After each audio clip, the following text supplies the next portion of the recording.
Ruth, good morning and welcome to Future Speak. Because people have thought, I don't want to go back to that boring old job. I can do something different.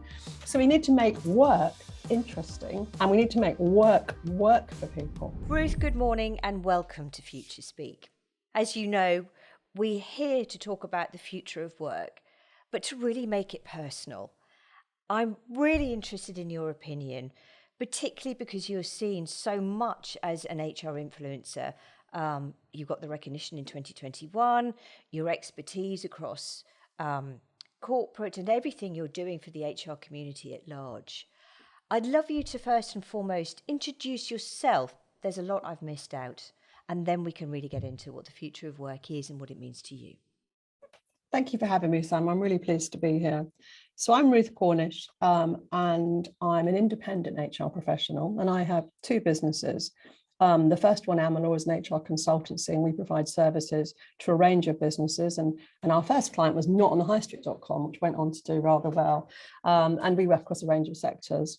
And then in 2020, we founded HRI, HR Independence, recognizing there was a gap in terms of support for external HR professionals. These are people that are self-employed, run their own business. Often it's just them working for a client, and we wanted to provide support to them. As an HR professional, I've been working in HR for over 30 years, and pretty much in every sector as well: professional services, investment banking, financial services, the public sector, retail, you name it. I've either worked in it directly or we now have a client in that sector. So I have a real and keen interest in just where it's all going. The future of work is so relevant to the HR profession.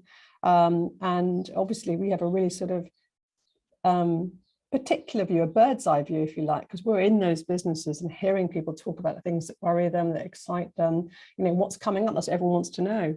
What's in your crystal ball, Ruth? So you were talking about the bird's eye view and the fact that everyone is talking about the future of work. Exactly, trying to predict it, because of course we've had such massive change with COVID. Everything's been turned on its head. Everybody wants to know what to do. Should we go back and do things how we did them? What changes should we make? What investment should we make? Where should we be based? Do we need a base? Where should we get our staff from? Everything's changed, you know, even geography. Actually being based in a location kind of seems like yesteryear. So it's all on the table and all to be discussed, and it's kind of exciting, but for some business owners it's really scary because they just want to know. There's no map for this, so there's no, you know, it's all new and unprecedented. So it's invigorating, but you've got to stay on your toes, I would say. Yeah, absolutely, absolutely. And if I was to say to you, what does the future of work mean to you on a personal level? How do you feel about it?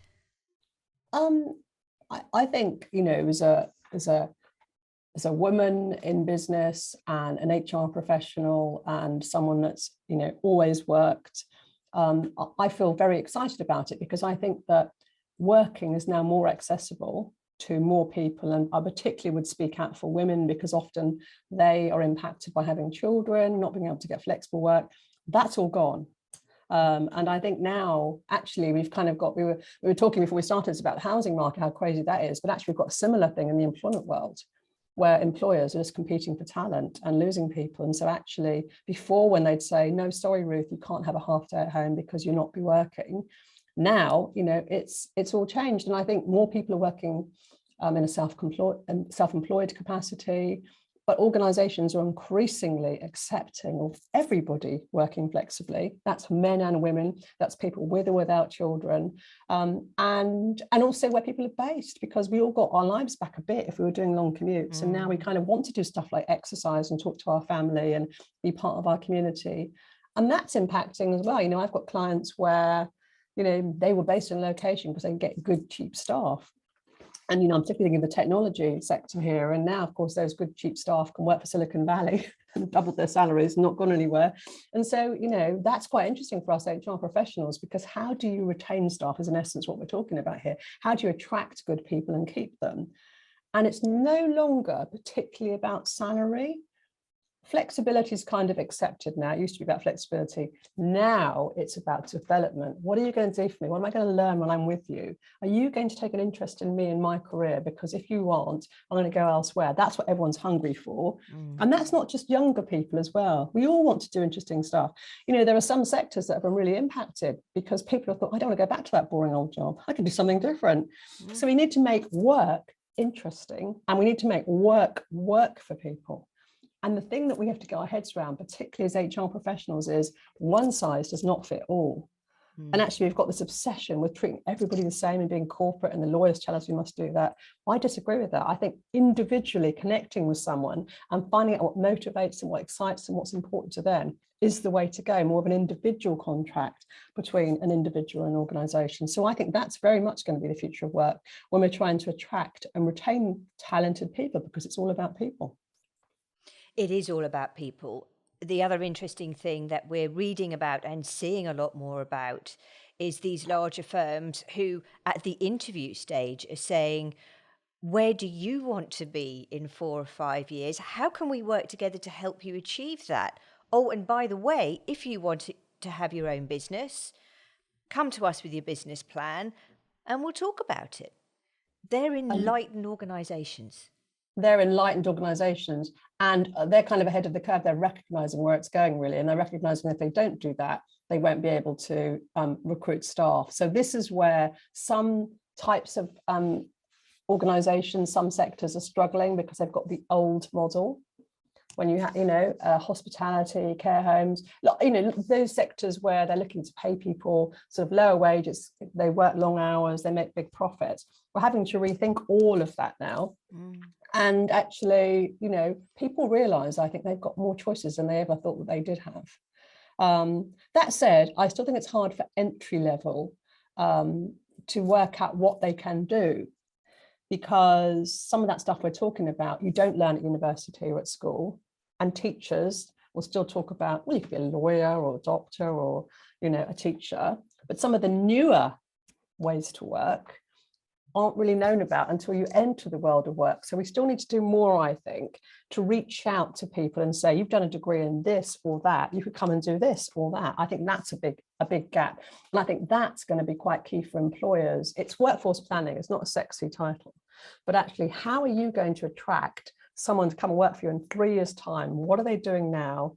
Can you connect with them now and understand what they want so that you've got that flow into your organisation? So bigger employers, some of them are doing that, and they're doing it well, connecting with people at university or pre-university, but some aren't. And I think that's the opportunity for all sizes of employers, really, to think about what's their ideal worker, what do they look like, who are they, where are they, what are the things that are important to them, and almost design the job around them. The absolute opposite of anything we're ever taught in HR, which is you've got the job and you put a person in it. And I say, let's just turn that on its head. You've got a person, let's create a job around it. How good would you feel if an organisation did that for you? Actually, what the irony is sometimes that in HR, we tell people not to do things that everybody wants, like don't promote people because that's unfair. Because what about the other people who didn't get the promotion? Or don't give someone flexibility because you haven't given it to everybody else. And actually, I think you should be doing that. And that's where it gets more exciting. Yeah, exactly. I mean, I think, yeah. HR needs to be a bit more like marketing, I think. Yes. We need to, we've talked about this before, but I don't think HR really understands. And notoriously, HR has poor skills, digitally, and they don't really use software. But there's loads of things out there they could use. But I think really it's what does a marketer do? They identify potential consumers, talk to them, and create stuff that they want. And I just think that's exactly what we need to create jobs people want to do. How can we make them more interesting?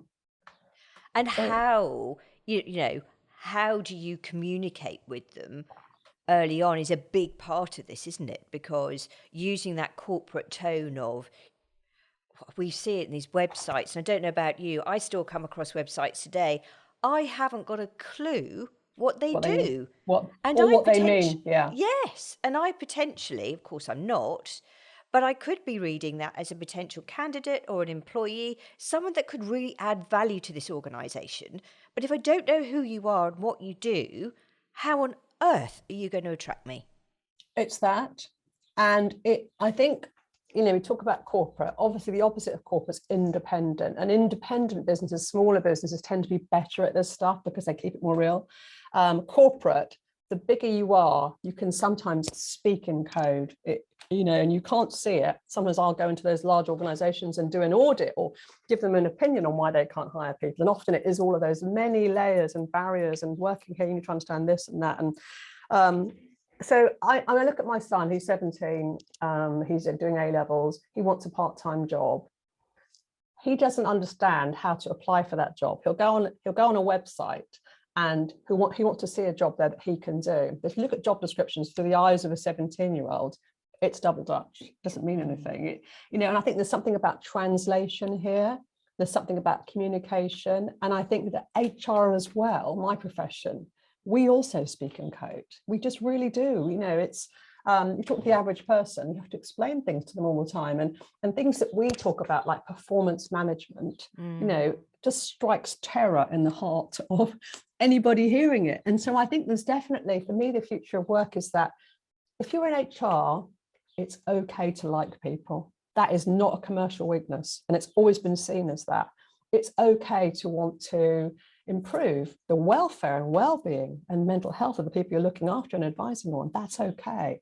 And I think that's hugely important. I think that HR has become too process driven. And if you asked any HR professional what their role is in a company, they would say to protect the company, prevent them getting taken to a tribunal.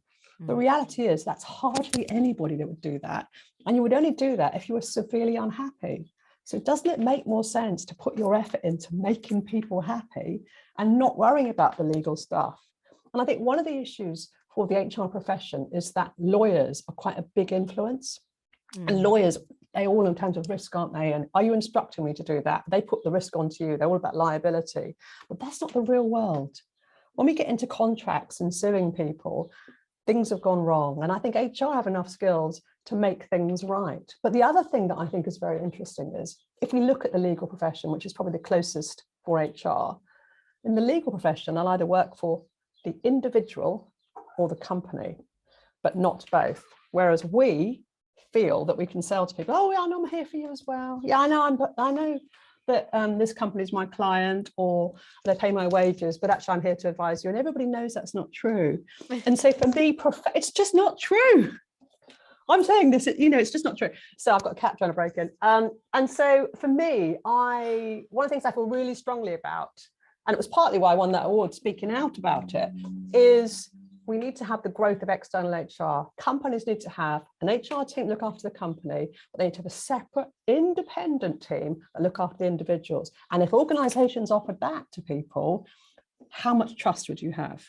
Because that's actually the reality. And I think sometimes in HR, we sort of talk about things that are they're just not relevant anymore. When I very first became independent, I featured an article by The Guardian, which is still online, called HR Friend or Foe. If you Google HR Friend or Foe, you'll see it. And it caused a lot of controversy at the time. But I mean, me and the ex-Guardian journalist who's gone on to better things now still laugh about it. Because basically we're saying, is HR your friend or foe? And, they're your foe if you're an employee, but they're your friend if you're the employer. And of course, a lot of HR people were quite offended by that. No, I'm here for everybody. But how can you be? How can you represent everybody? Exactly. The legal profession say you can't. So, maybe they're right. They are absolutely right. Counsellors is another example.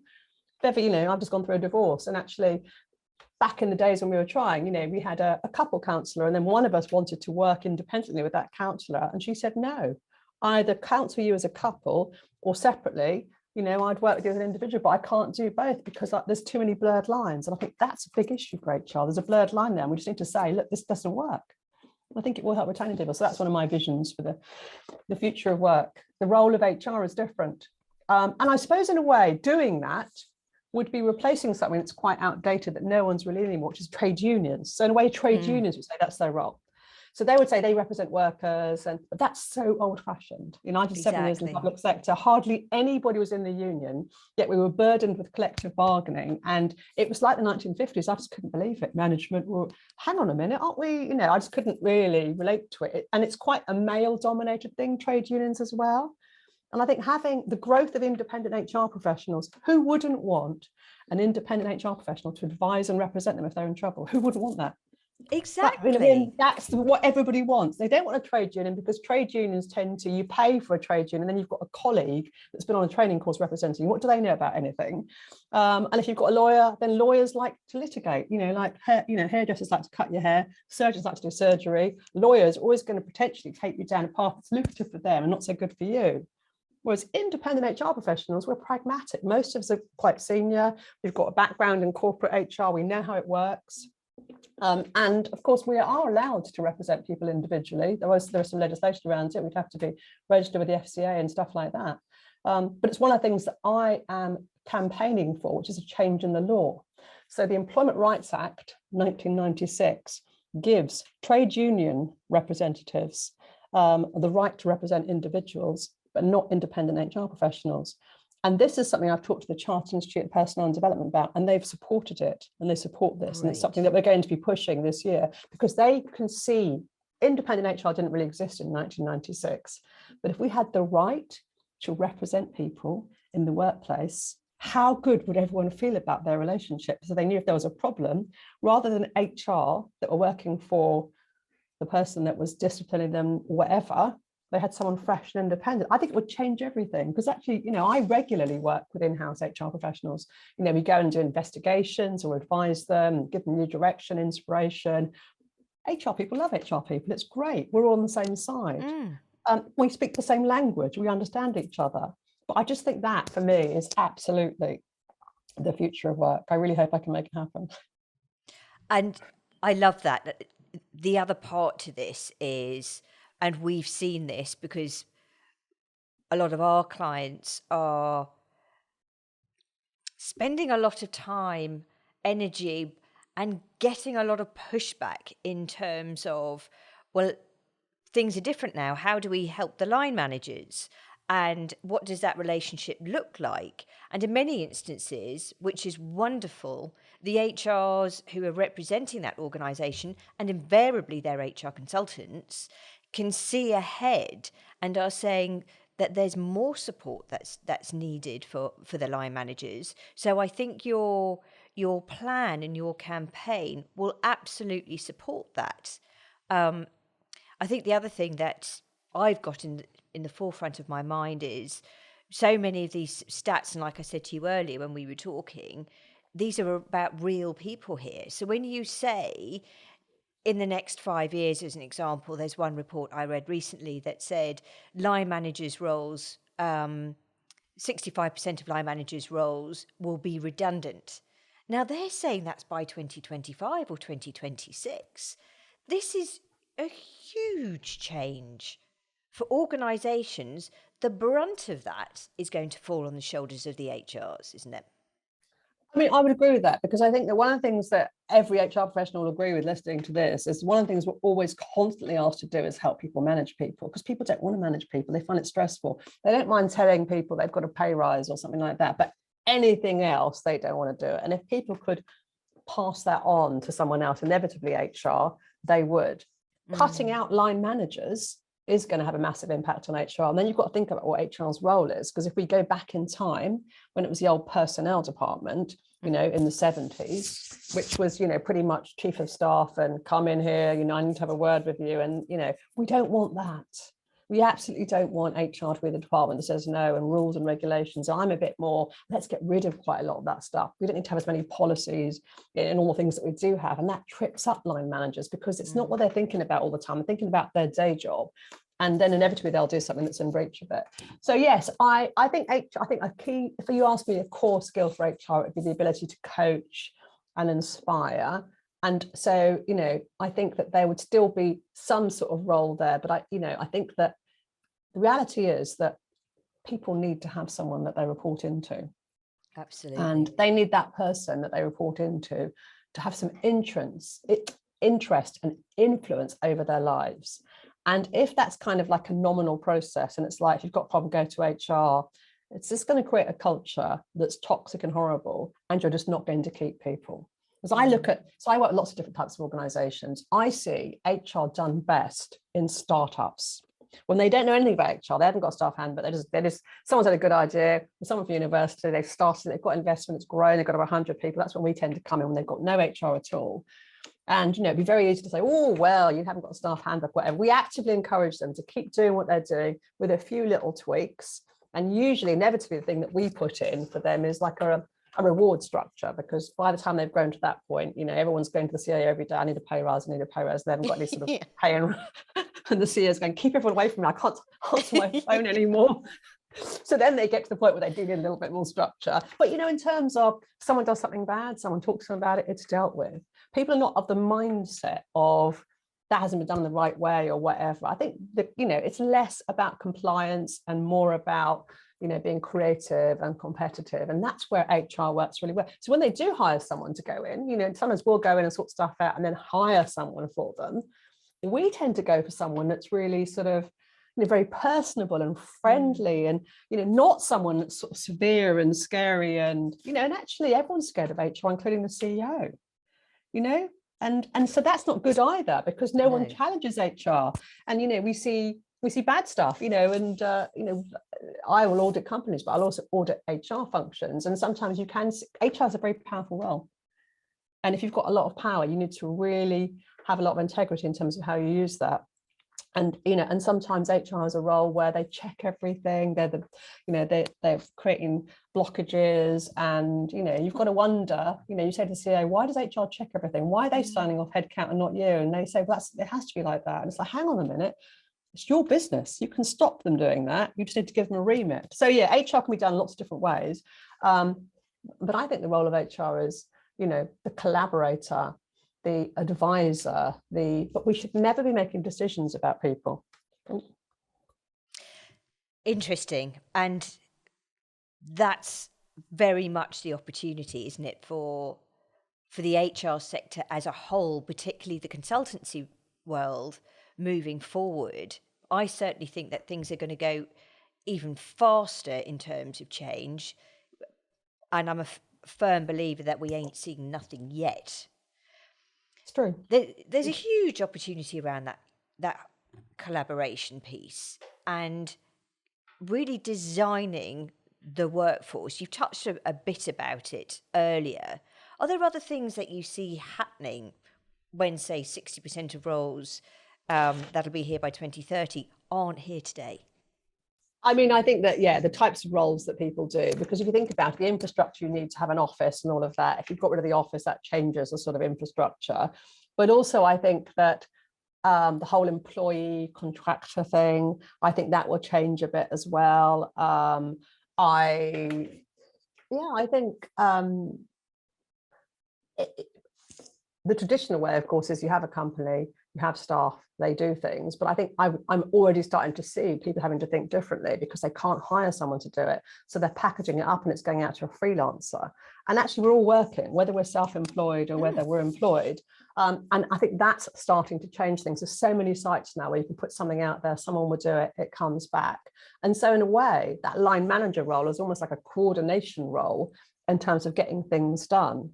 So yeah, I think the other thing, for me, when I sort of started working for myself 12 years ago, it seems like a long time ago, there was this recession of where are you based and where's your office and have you got a landline? That's all gone. And, all your staff working for you, do you see them every day? Do you sit next, people ring me up and say, can I speak to such and such? And they were surprised that they weren't sitting next to me in an office, ridiculous. And now I can say to people, actually, no, she's based in South Africa. So we have to do a Zoom call. And now that's okay.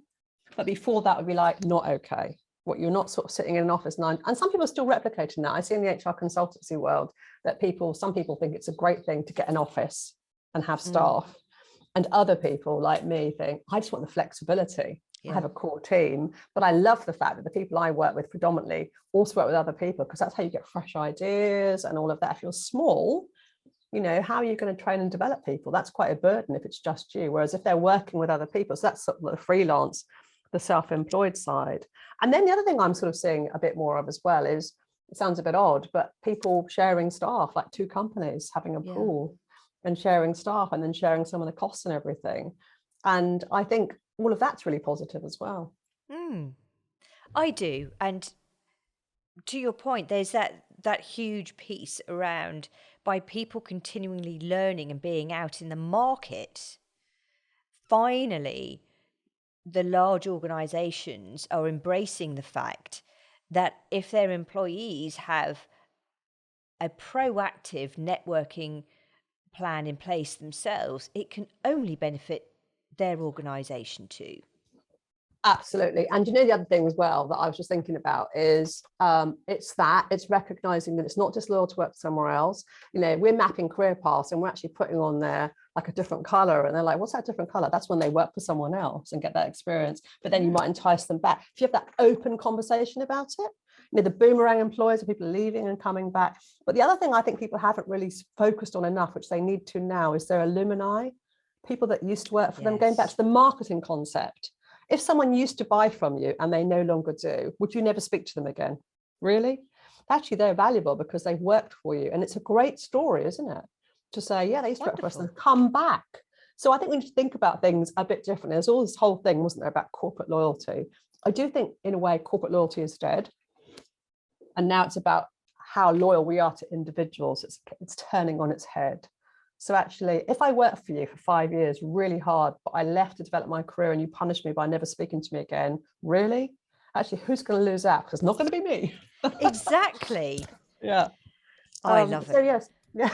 So it is all about networking. I absolutely agree. Of course, the other thing that's happened massively during COVID is we all network online. I mean, like we all got Zoom to death, but we all network online. Now there's people like me that are, you know, desperate to do it face to face. But, you know, actually, again, you know, what's HR all about? It's about being inclusive and including people. And for some people, being able to network online has been really helpful where they couldn't go out because they had children in bed or something like that. So, and I think it's about, we've all gone a bit more international. We've all gone a bit more global. You know, we're talking to all sorts of different people about different things and learning.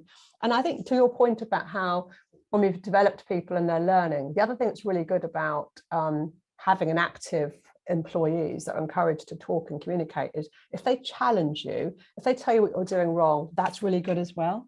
It is. It's not a negative. It's really good if they say, why'd you do this? And, you know, and don't be defensive about it and justify the company's position, which is always a default position. The companies that do that well, I'm going back to my startup model again, and go, yeah, I get that, because we're both on the same side. That would be a better way to do it. So, you know, I think that's a new way of thinking as well, because I think when you're large and corporate, you feel like you need to have this entrenched, enforced position. We only do things in one way. And if you've noticed how slow they are to change because it's so complicated. Whereas actually the benefit of any smaller organization is you can be agile, agree things and move on.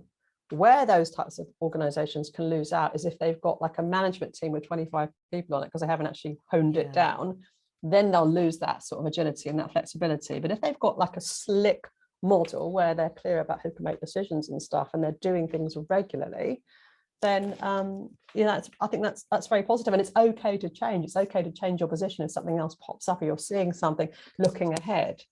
You get this talk about strategy, but our strategy says we're going to do it. I mean, you know, I think that's something else that's changed actually, this whole thing about corporate strategy. This is what we're going to be doing in 3 years and 5 years. Imagine doing that 3 or 5 years ago. That would have been a waste of time, wouldn't it? A complete waste of time. So I do think there's something about having a goal, but recognizing that maybe the path to that may change and keeping your options open, but also constantly sort of living in the future, I think, and just thinking about what things do I need to, I mean, the big one for companies has been investing in technology, or it should be. Yeah. Yeah.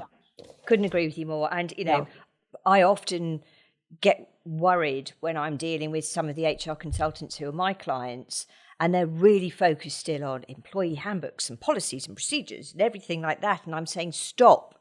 If that's the priority that you're selling today, that's going to be gone in 3 years because the machine will be doing that.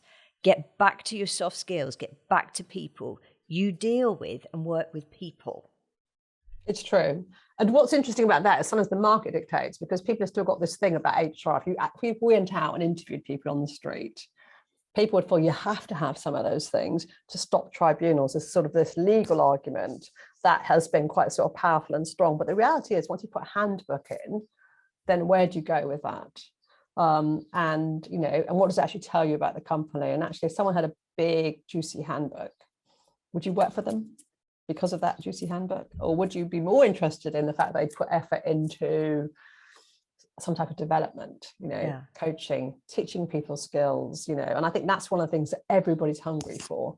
If you're working for an organization that is talking to you about what's important to you, that's very attractive. So I always talk about, HR can focus on exit interviews. It's all gone wrong.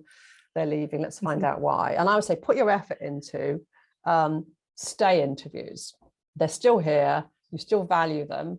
Yeah, stay interviews. I think just I go into companies often and say to them, so who's on your succession plan? Who's important? Have you got a succession plan? No, but we know it's important. Do they know they're important? No, we can't tell them, because if we tell them, they might ask for more money. Or if we acknowledge that we've got people that we think are better than others, then it'll upset everybody. We have these sorts of conversations, which is really, but if they were clients and you said to a client, you're really important to us, how can we make things better?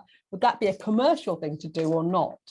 And I think when you start thinking like that, it does make it sort of clearer and more simple. But I think there's a huge anxiety about not being fair or upsetting people. People get upset, but they get less upset if you're really clear and transparent. And I think to that point, I think transparency is going to be a trend increasing. So all the secret squirrel, what you pay people and what their terms were, I think that's sort of going now. And I think people want to know, what am I being paid? And some of those poor behaviors, which were seen as commercial, but aren't really, where that person's really good, but they earn 10 grand less, but aren't I doing a brilliant job? And then when that gets discovered, what happens to that person? They just think, hang on a minute, and just being more transparent, actually amending salaries if someone's below market rate before they tell you, because most companies would wait, probably, not all, but some would probably wait until that person said, hang on a minute, oh yeah, you're right. Let's just get ahead of ourselves and treat people how you'd want to be treated. Let's be proactive. I think that's always going to be positive. Exactly. Ruth, how do you see your specific role evolving as we go through even more change over the next, however many years? So I kind of have two roles, I suppose. Ruth, the sort of HR consultant that runs a company and puts HR consultants in and fixes problems. But I think my bigger role is as a senior person speaking out. And I'm doing that more and more. And, I think that for me, there's just something about speaking out about how things could be, because actually there is a poor understanding of HR and how things could be, and how employment legislation works. And actually legislation, you can change legislation. I think there's something about, for me, my role, I feel, is influencing the growth of external HR. And for me, my big vision, I know exactly, my big vision is how we can change how HR interacts in organizations. And I really do feel strongly that individuals and organizations need to have independent HR support. That's not trade unions, that's yesteryear. And so that's kind of my big focus as an independent HR professional, I suppose, as an HR professional. In terms of my business, I feel that for us, it's all about flexibility. And identifying, this is an interesting point, as an HR professional, you might have a view about managers should do this and managers should do that. I think if you're a client and you don't want to do it, you don't have to do it. I'll do it for you. It might cost you, but and so for me, there's something about not being a pious HR professional. It's like, oh, you should be talking to that person. Actually, do you know what? Having a difficult conversation with someone is a really skilled thing to do. And if you were to contract that out to someone to do it on your behalf, that's better for everybody. So I think that's sort of a positive thing, that as HR professionals are increasingly more involved in welfare and in mental health. That's one of the things about long COVID. Long COVID obviously gives people physical symptoms, but the biggest impact on everybody of COVID is how it's impacted people's mental health, anxiety, depression, all of those sorts of things. And I think that's going to be quite a big thing for HR professionals, speaking out about it, spotting it, thinking of solutions. And I think, that's a very positive thing, because before, I can remember when I started work, that if someone had a mental health episode, you just fire them or wouldn't hire them. Exactly, you brush it under the carpet. If someone disclosed that they'd been offered depression, end of process.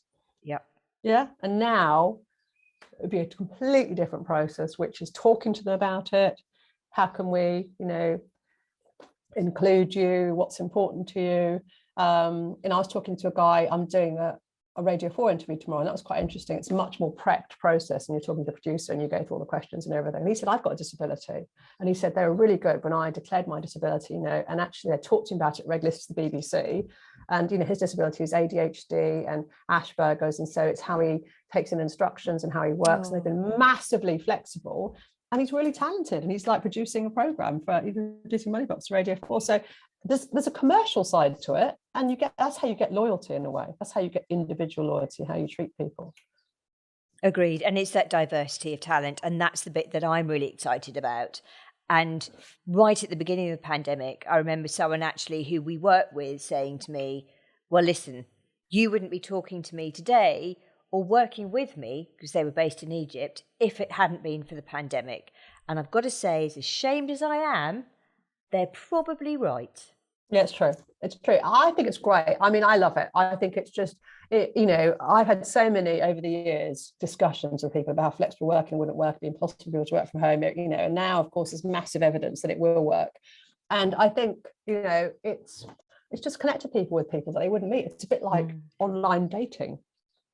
You would meet people that you wouldn't ordinarily bump into. And I think that's kind of what's happened in the world of work, kind of online dating, meeting, people that you wouldn't interact with. And we're much more open to it now. The world's a big and beautiful place, and we're in it. I know. It's so exciting. Paula, I could talk to you for hours. I appreciate you're a busy lady with a lot going on right now. My final question to you is, what are you most excited about with what's on the horizon? I think it's the fact that everybody has become open-minded about how things could be different, and that probably sitting here, we don't know quite how different things are going to be. But whereas before that would be seen as just a negative and a no, because always in the corporate world, in business world, you look back at what had happened and make decisions based on that. And now we're looking in a different direction and thinking about what could happen, because COVID has shown us that things can come and have a big impact. I think that's the most exciting thing. I think that there's some exciting careers people are going to have. There's people that aren't working that will start working. There's people that are in jobs they don't like that can have jobs that they do like. I think that's what's exciting about the world of work, that there's so many different things that people can do. And actually, it's okay to have your individual needs and wants, because if you don't know, you're not going to get it. But I think that's what's really exciting, that people can get what they want finally. Exactly. Ruth, it's been an utter delight having you on the show today, and actually a real privilege, because, as I said, I know how busy you are. I really wanted our listeners and viewers to hear your opinions, hear your thoughts. So thank you again, and it's lovely. My pleasure.